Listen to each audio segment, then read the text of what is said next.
Payg'ambar alayhissalomning sifatlari va go'zal axloqlar. Payg'ambar alayhissalom o'zining go'zal axloq fazilati va mukammal badan qurilish sifatlari bilan til tasvirlashga ojiz keladigan darajada alohida edi. Uning bu alohidaligi uchun tuman ming qalblar uni ulug'lash va tavsiflash bilan ko'ydi. Ne azmatlar uni qo'g'dash va uni ulug'lash yo'lida dunyo tarixida ikkinchi bir kishiga ko'rsatilmagan fidokorliklarni ko'rsatdi. Uning bilan aralashib o'tganlar uningga go'yo oshiq bo'lib qolgandek do'st tutib qoladi. Ular besh ketishga rozi ediki, Rasulullohning tirnoqi yerilishiga ko'zi qiymaydi. Ularning Rasulullohni shu darajada yaxshi ko'rib, uningga muhabbat bog'lashidagi birdan bir sir Rasulullohning vujudida boshqa bir insonni tepilmaydigan kamoliy fazilatlarning bor bo'lganligida albatta. Tuvanda biz o'zimizning mushu sohadagi ojizliklarimizni e'tirof qilib turib, uning ba'zi go'zal axloq fazilati va mukammal sifat ravashlari haqida qisqacha to'xtalamiz. Rasulullohning badan qurilishi. Ummu Ma'bad Xuzai Rasululloh hijrat safarida Ummu Ma'badning chediriga tushib o'tgan edi. U Ummu Ma'bad eriga tanishtirganda, u chiroyi nurliq, rangi oq, badan qurishi go'zal, qomatlik, o'ttiri bo'y, ko'zi cho'ng, sochlari terang, ratlik, ovozi jarangliq, yiqimliq, bo'yni tuz, kelishgan, qora ko'z, o'rimi kirpik, qalam qosh, chechi qop-qora, jim tursi salobatlik, so'zlisi hayvat yoqadigan, yiroqdan qaramoqqa qovul, hayvatlik, yaqindan ko'rmakka mulohim ham xushbe'il, tili totliq, esil, kam so'z, xomushmi emas, to'li so'zlaydigan valoqdek kurma emas, uning so'zlari yepi uzilgandek go'hardek tushir ekan. Pakarlik bilan haqoratlanmaydigan, egizlik bilan ayiblanmaydigan o'ttiri bo'y. Ikki shox o'ttirsidagi notiga o'xshaydi ekan. Uchaylan ichidagi eng ko'rkam, baland kishi ekan. Hamrohlari uni jani bilan qo'g'daydi ekan. So'zlasa jim turishir ekan. Buyursa ijro qilishga oldiraydi ekan. Hurmatga sazovor, inovatlik, to'ng qo'polma emas va qusurchi malomatxo'rma emas ekan degan. Ali ibn Abu Talib payg'ambar alayhisalomni sifatlab mundoq degan. Rasululloh bak egiz xodi bo'ymi emas, bak bakar pistakmi emas, o'ttir bo'y kishi edi. Sochlari giyda budirma emas, jonsiz o'likma emas, atlik yarshimliq edi.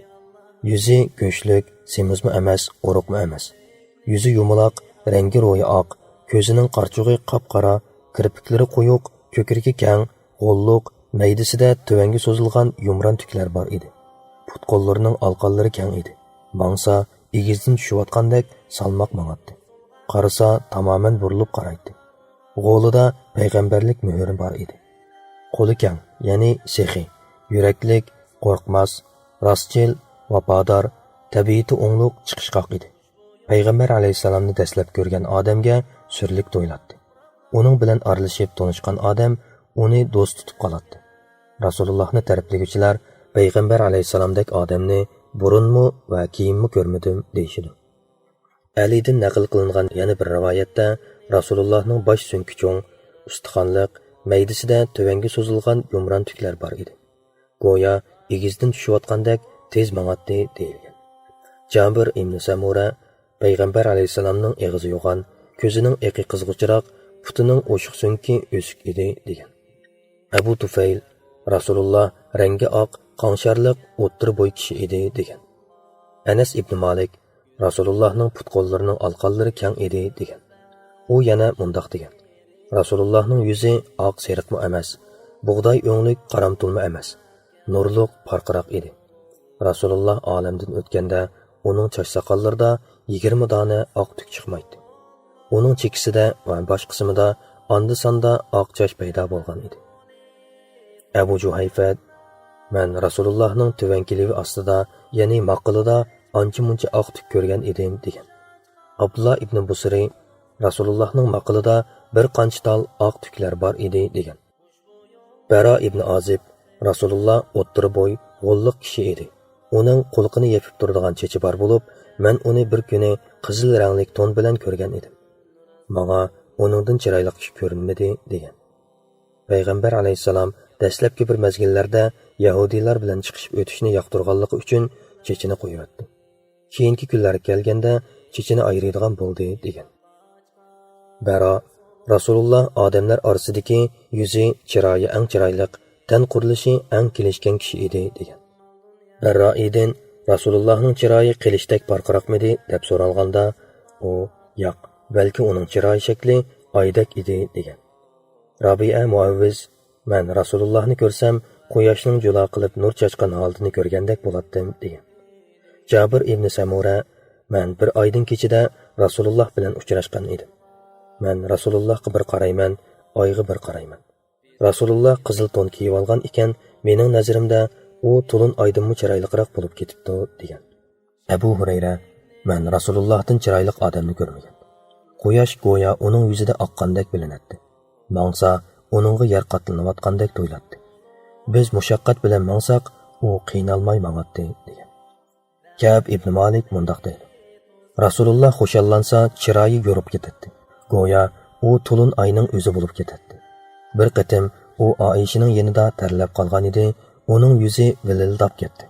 Shuning bilan Oisha uningga Abu Kabir Huzaylning tuvanki she'rini tamsil qilib o'qib berdi.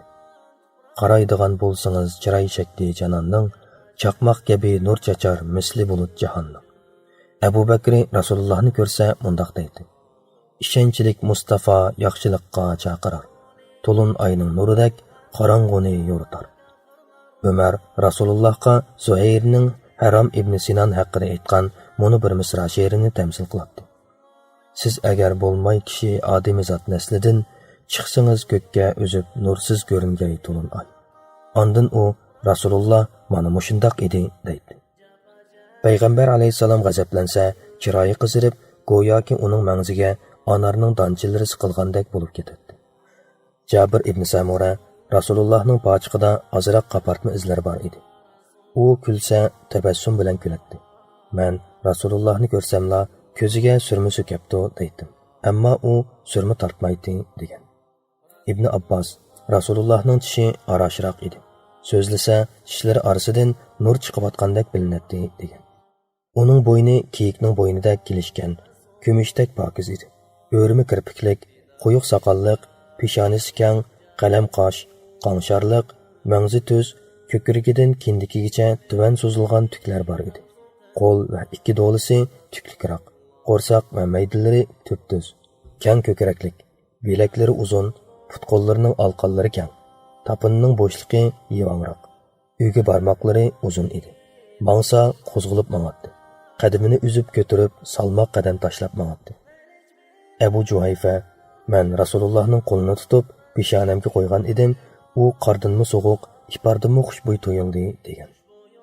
Jabir ibn Samura Rasululloh mag'zimni silab qo'ydi, uning qo'lini go'yo attar, ya'ni atir sotquchining qutisidan chiqqandek his qildim degan.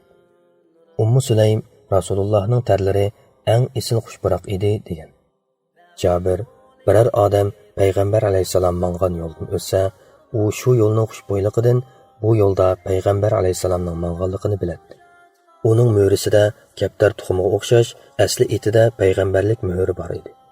U so'l mo'risining o'tilda yumaloq qapartqu shaklda bo'lib, ustida siziqchilar bor to'pchi edi.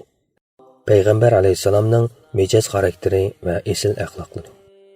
Payg'ambar alayhisalom tilining fasohatligi va yuqori so'z qobiliyati bilan alohida o'rinda turadi. U tabiati muloyim, tili ravon, so'zi mazmunliq, tushunchasi durust, takallufsiz edi. Uningda lafzi ixcham, mazmunliq, hikmatlik so'zlash iqtidori ato qilingan edi. U arab til shevillarini pishiq biladi. Har bir qabila xalqga shu qabilaning til talaffuzi va so'zlash uslubi bilan so'zlaydi. Rasulullohning vujudida sahroning sodda, tabiiy so'z iqtidori bilan shaharning madaniy churuk talaffuzi va ilohiy vahiy ta'minlagan Allohning qo'llashi va madad berishi to'liq mujassamlangan edi. Muloyimlik, jafoga chidash, o'ch elishga qodir turug'liq kechirim qilish, ko'ngilsizliklarga sabr qilish qatorliqlar Allah uningga singdirgan esil axloq fazilatlari edi. Har qanday muloyim odam hamisha muloyim bo'lavermaydi. Uningdan cho'qim aman biror qitim aldiraqsonlik sodir bo'lishi mumkin. Lekin payg'ambarimiz shuncha ko'p ko'ngilsizliklarning hammasiga chidagan. O'ziga azor, kulfat yetkazgan nadon johillarga muloyimlikni o'zgartmagan. Hazrati Oysha Rasululloh ikki ishning birini ixtiyor qilishga to'g'ri kelganda, gunoh bo'lmaydiganli bo'lsa, uning osonroqini tanlaydi. Agar gunoh bo'ladigan bo'lsa, uningdan hezi bo'ladi. O'zi uchun intiqom olmaydi. Faqatla Allohning hurmati dafsanda qilinsa, Alloh uchunla intiqom oladi. U g'azablanish va ochiqlanishda bek asta, rozimanlik va xushal bo'lishda eng tez edi degan. Rasulullohning keng qo'l sexiligi. Payg'ambar alayhissalom saxovat va keng qo'llik babida tengdishi yo'q edi. U namrat bo'lib qilishdan qo'rqmay beradi. Ibn Abbos Rasulullohning yaxshilik uchun qo'li bek ochiq edi. Ramazon oyida texmi sexiy bo'lib ketadi. Jibril bilan uchrashgan chaqlarda texmi keng qo'l bo'lib ketadi. Jibril Ramazonning hamma kunida uning bilan uchrashib, Qur'onni dars muzokara qilib beradi. Bu chaqda u yaxshilik uchun shamoldimi tez harakat qiladi degan. Payg'ambar alayhissalomning botirligi. Payg'ambar alayhissalom shu darajada botir va qo'rqmas jasur ediki, botirlik bilan shuhrat qozongan kishilar mushkul paytlarda qochgan chaqdimi Rasululloh o'z o'rnida tavranmay ching turadi. Balki texmi olg'a ilgirlaydi. Orqaga chekinmaydi. Qaltis botirlarning muhim paytlarda qochgan yoki xatolik sodir qilgan chaqlari bo'lgan. Faqat Rasululloh bundaq nuqsonlardan butunlay xoli edi. Ali biz eng mushkul paytlarda Rasulullohga iltijo qildik. Jang maydonlarida Rasululloh dushmanga eng yaqin o'rinda turadi degan. Anas bir kuni kechasi Madina xalqi tashvishlik bir ovozni anglab, dushman hujum qildi deb qurollanib, ovoz chiqqan tarafga otlandi. Halbuki Rasululloh ulardan ilgari chiqqan bo'lib, Abu Talhaning yavudoq etiga minib, qilishini osgan holda allaqachon ahvolni aniqlab, qo'rqmanglar, qo'rqmanglar deb qaytib kelyotdi degan. Payg'ambar alayhissalomning hayosi va uyatchanligi. Payg'ambar alayhissalom to'limi hayoliq edi. Kishilarning ayib nuqsonlarini ko'rmasga saladi. Abu Sa'id Xudri Rasululloh yuzi echilmagan qizdimi bakroq hayoliq edi. Uning biror ishni yoqtirmaganligini chiroyidan bilgili bo'ladi degan. Bir odamning ko'ziga tikilib, olib qaramaydi. Yo'ngi suzuk, yuzi tuvan edi. Ko'pincha hollarda yerga qarabroq turadi. Uning nazari mulohiza bilan o'tadi. U o'zining esil, oliy janobligidan kishilar yoqtirmaydigan ishni yuzma-yuz turib aytmaydi. Boshqalarning biror yomon gapini anglasa, paloni mundaq qilibdi deb ismini atamasdan balki mundaq qilganlarmi bor deb shu ishni cheklaydi. Uningga Parazdaqning tuvandagi she'ri bakmi mos keladi. Yumar ko'zni hayosidan tabassumsiz eg'iz ochmas. Payg'ambar alayhissalomning odilligi. Payg'ambar alayhissalom nihoyat odil, iffatlik, lafzida turadigan, rostchil va ishonchlik edi. Uning bu fazilatini dushmanlarimi e'tirof qilgan. U payg'ambar bo'lishdan ilgari kishilar uni amin deb atashadi va uning ayirgan hukmlariga rozi bo'lishadi. Imom Tirmiziy Alidan naql qilib, Abu Jahl Rasulullohga biz seni inkor qilmaymiz, faqat sen elib kelgan narsani, ya'ni dinni inkor qilamiz degan edi. Bu chaqda Alloh ular seni ichida inkor qilmaydi, lekin ular darsolikdan inkor qildi. Haqiqatda zolimlar Allohning oyatlarini inkor qiladi. Sura An'am 33-oyatning bir qismi degan oyatni nozil qilganligini rivoyat qildi. Rum podshohi Heroqli Abu Sufyandan uni mushu, ya'ni payg'ambarlik haqidagi gaplarni deyishning oldida yolg'onchilik bilan ayblaganmi deb so'raganda, Abu Sufyan qat'iy qilib yo'q deb javob bergan. Payg'ambar alayhissalomning kamtarligi. Payg'ambar alayhissalom nihoyat kamtar bo'lib, takabburlik va cho'ngchiliklardan xoli kishi edi. U podshohlarni ulug'lab o'rnidan turgandek, o'zi uchun boshqalarning qo'l qo'shtirib turishini yomon ko'radi. Ojiz miskinlarni yo'qlaydi. G'arib o'rvolar bilan birga o'ltiradi. Qul chaqirsimi boradi. Sahobalar bilan ularning ichida bir kishi sifatida o'ltirib qo'padi. Oysha Rasululloh oyog'ini yamaydi. Kiyimiga yamoqlik selib kiyadi. U oila ishlarini sizlarga o'xshashli qiladi. Qo'yni seg'ib beradi. O'zining ishlarini o'zi qiladi degan. Payg'ambar alayhissalomning vafodorligi. Payg'ambar alayhissalom nihoyat vafodor, sila rahimlik, shafqatlik, mehribon, kishilarga illiq muomala qiladigan zot edi. U chiqishqoq, adablik, mijozi o'ngluq, adab axloqqa yot ishlardan yiroq edi. Qiliqsat, adabsiz, la'natxo'r, rastlarda so'rin solg'uvchi emas edi. Yomonlik qilmaydi, balki yomonlik qilganlarni kechiradi, afv qiladi. Boshqalarni o'zining keynidan mang'il qo'ymaydi. Yemak-ichmak va kiyim-kechak kiyishda qo'l cho'rilaridan alohida bo'la olmaydi. xizmatini qilgan kishining izzatini qiladi. Xizmatchisiga isit demaydi. Bir ishni savallik bilan qilgan yoki qilmaganligi uchun tapa-tani qilmaydi. U miskin bechoralarni yaxshi ko'radi. Ularning dard ahvolini anglaydi. Janoza namoziga hozirlik qiladi. Kambag'al namratlarni to'van ko'rmaydi. U bir qitim safarda hamrohlar bilan tamoq tayyorlashga to'g'ri kelganda, biri "Men qo'yni bo'g'izlay" degan. Yana biri "Men so'yib parchalay" degan. Uchinchi biri "Men pushiray" degan. Rasululloh "Men o'tin terib kelay" degan. Bu chaqda ular "Unimi biz qilamiz" deganda Rasululloh "Qildiganliklaringizni bilaman, ammo men sizlardan alohida bo'lib olishni xohlamayman.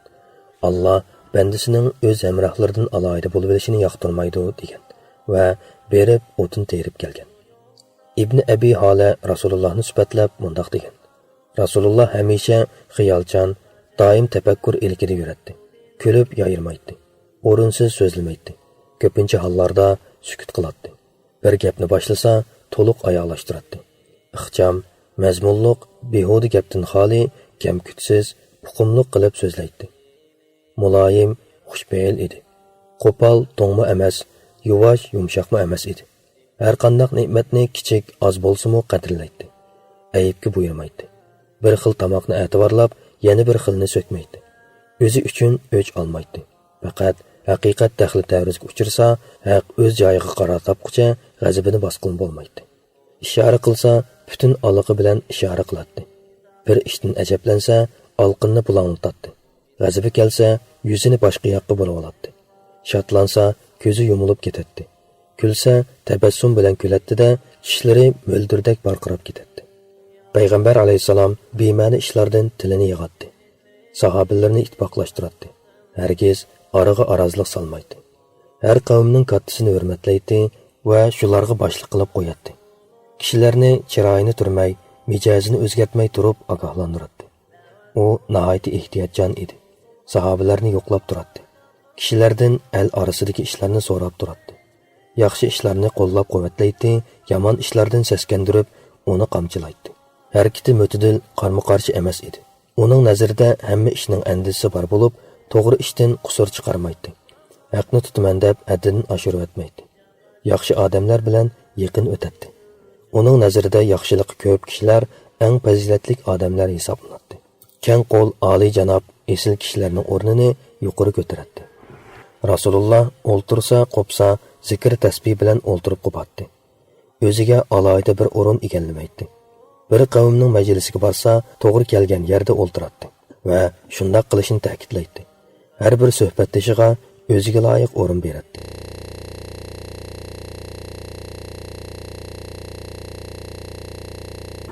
U hojatman bo'lib kelgan odamni sabrchanlik bilan kutadi. Toki shu kishi qaytmoqcha Rasululloh uning yenidan qo'pib ketmaydi. Biror narsa so'rab kelgan kishiga hojatini ravo qiladi yoki chiroyli gap yoki va'da bilan qaytaradi. Payg'ambar alayhisalomning mijozi shu darajada yiqimliq va o'nglik ediki, u kishilarga o'z otisidek tuyuladi. Rasulullohga nisbatan haqiqat oldida kishilarning hammasi barobar, taqvodorlik bilan farqlanadi. Uning majlisi illiqlik, hayo hurmat, sabrchanlik va vafodorlik majlisi bo'lib, so'ran cho'qqan ko'tarilmaydi. Hayo hurmat oyoq osti qilinmaydi. Ya'ni hurmatsizlik ko'rilmaydi. Taqvodorlik bilan mehr muhabbat asosiy o'rinni egallaydi. Cho'nglar hurmatlanadi, kichiklar qadrlanadi. Hojatmanlar tortiqlanib, g'arib g'urvalar ulfatlantiriladi. Payg'ambar alayhisalom yana hamisha ochiq chiroy, xushxuy, muloyim edi. U to'ng, qo'pol, so'ran soladigan, adabsiz, haddidan ziyoda ayibliguvchi va madhiyliguvchi emas edi. Nomuvofiq ishlarni ko'rmasga soladi, ammo uningga yo'l qo'yganlikdan emas edi. O'zini 3 ishdan, riyoxo'rlik, ochko'zlik, foydasiz ishlardan xoli tutadi va kishilarni mu 3 ishdan ayirgan edi. Birovni so'kmaydi, ayblamaydi, aybini ko'chilamaydi. Behuda gap qilmaydi. Rasululloh so'z qilganda suhbatdoshlari go'yo boshlariga qush qo'ngandek jim turishadi. U to'xtasa, ondan ular so'zlaydi. Uning yanida varang-churung bo'lmaydi. Birsi gap qilsa, boshqalar tinchaydi. Sahobalar kulgan ishdan Rasulullohmi kuladi, ajablangan ishdan ajablanadi. So'zda qo'pol aytquchilarga sabr qiladi. U hojatmanni ko'rsanglar, hojatidan chiqinglar deydi. U mukofot olganlarning rahmatini qabul qiladi. Xorija ibn Zayd Rasululloh majlislarida eng vazmin va tartibli edi. U put-qo'llarini sunib adabsiz o'ltirmaydi. To'liroq sukut bilan jim turadi. Zarur bo'lganda so'zlaydi, yaxshi so'z qilmaganlarning so'ziga quloq solmaydi. Kulsa, tabassum qilib kuladi. Ortiq yoki kam so'zlamaydi. Sahobalar Rasulullohni hurmatlab, uningga agishib tabassum bilan kulishadi. Umuman qilib aytganda, Rasululloh ajoyib yuksak kamolat sifatlar bilan yo'g'rilgan bo'lib, Alloh uni mushu fazilatlar bilan tarbiyalagan va uningga "Sen haqiqatan buyuk axloqqa egisan" deb baho bergan. Sura Qalam 4-oyat. Demak, mana bular Rasulullohni kishilarning ko'ngliga yaqinlashtirgan, qalblarga suyumlik ko'rsatgan va uning uchun jon fido qilishga arziydigan qo'mondonga aylantirgan, hatto o'z xalqining tarsoligini yumishtirib, ularni to'p-to'p bo'lib Allohning diniga kirishga sabab bo'lgan xislat va fazilatlardir. Biz bayon qilgan bu xislatlar Rasulullohning kamolat sifatlari va ulug'vor fazilatlaridan faqat tomchilardir xolos. Ammo uning haqiqiy mohiyatini yoritib berish, esil xislat, oliy janob kamolat va fazilatlarni bayon qilish qo'limizdan kelmaydigan ishlardir. Dunyoda kamolat pallasining eng yuqori cho'qqisiga yetgan, o'z Rabbining nuridan yorug'lik olgan, hattoki axloqi Qur'onning o'z ayni bo'lib ketgan eng ulug' bir zotning haqiqiy tavsifini kimmi yoritib bera olsin? Ey Alloh, Ibrohimga va uning oil tavobatlariga barakat ato qilgandek, Muhammad alayhissalomga va uning oil tavobatlariga barakat ato qilgin. Haqiqatan sen madhiyalashga eng loyiqdirsan, ulug'dirsan.